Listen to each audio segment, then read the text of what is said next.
Brain development.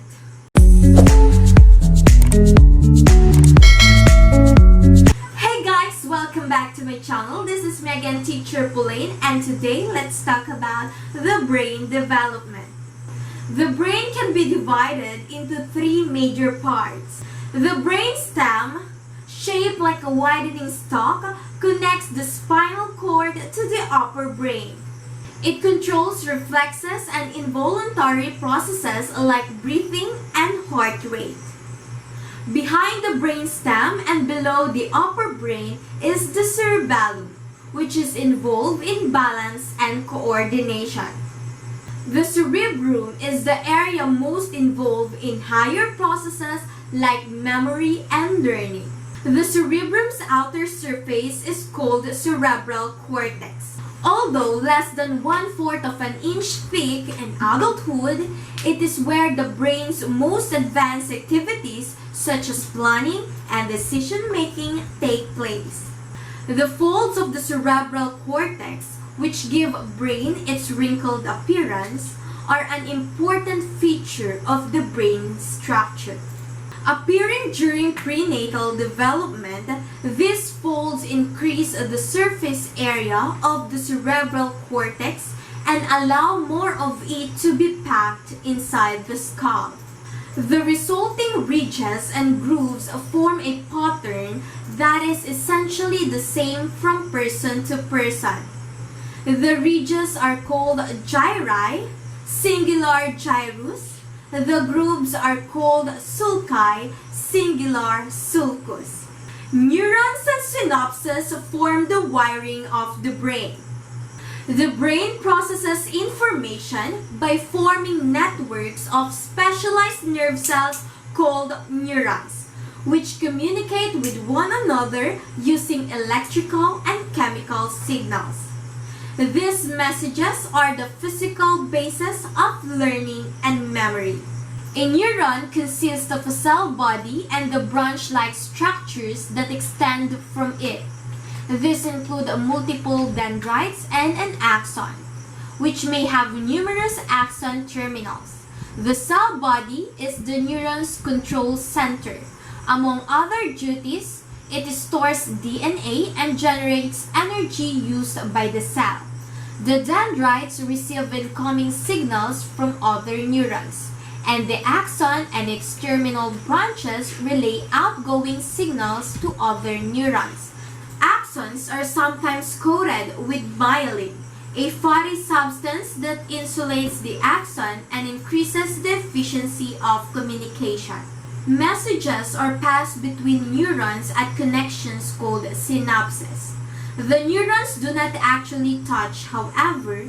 There is a microscopic gap, the synaptic cleft, between the axon terminal of one neuron and the dendrite of another.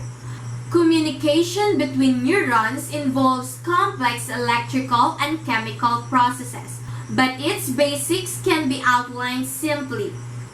When a neuron, let's call it neuron A, receives a chemical signal from another neuron, neuron A becomes electrically charged in relation to the surrounding fluid outside its membrane. This charge travels down its axon, away from the cell body, until it reaches the axon's end. Waiting here inside the axon terminals are a group of storage sites called vesicles that contain chemicals manufactured and delivered by the cell body.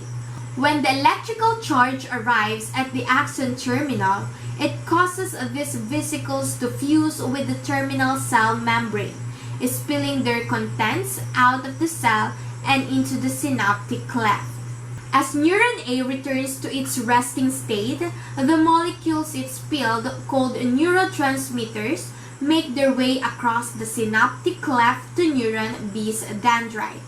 When they arrive, they bind with receptor sites in the dendrite membrane.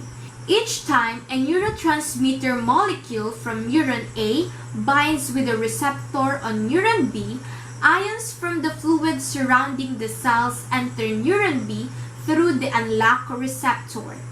As a result, neuron B develops an electrical charge. The charge travels down its axon and the process continues. In the first 3 years, the child's brain has up to twice as many synapses as it will have in adulthood. Now that we're a little more familiar with the fundamentals of the brain, let's take a look at brain development in children.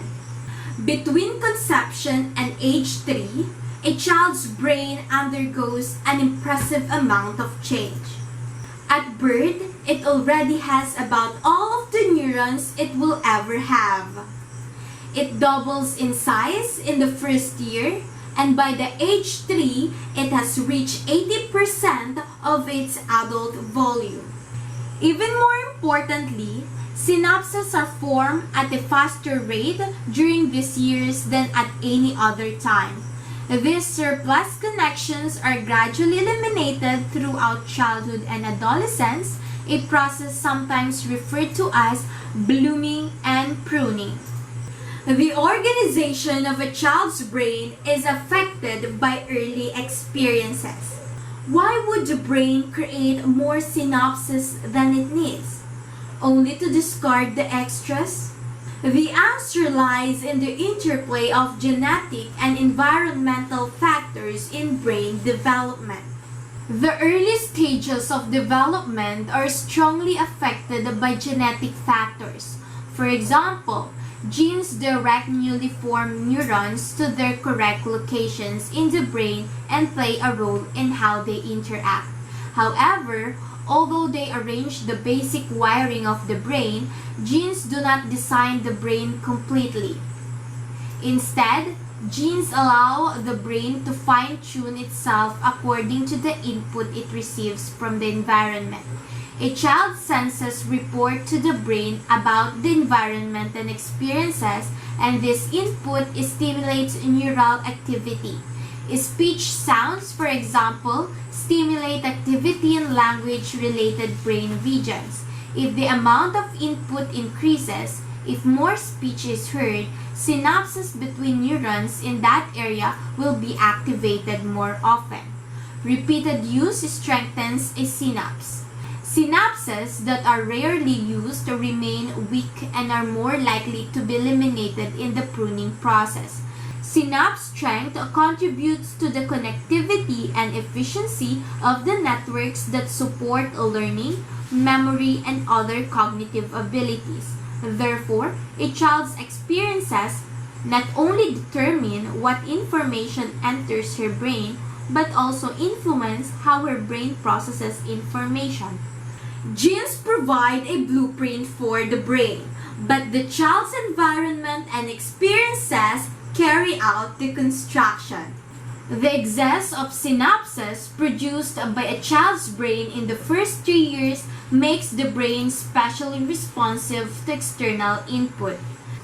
During this period, the brain can capture experience more efficiently than it will be able to later when the pruning of synapses is underway. The brain's ability to shape itself, called plasticity, lets humans adapt more readily and more quickly than we could if genes alone determined our wiring. The process of blooming and pruning, far from being wasteful, is actually an efficient way for the brain to achieve optimal development.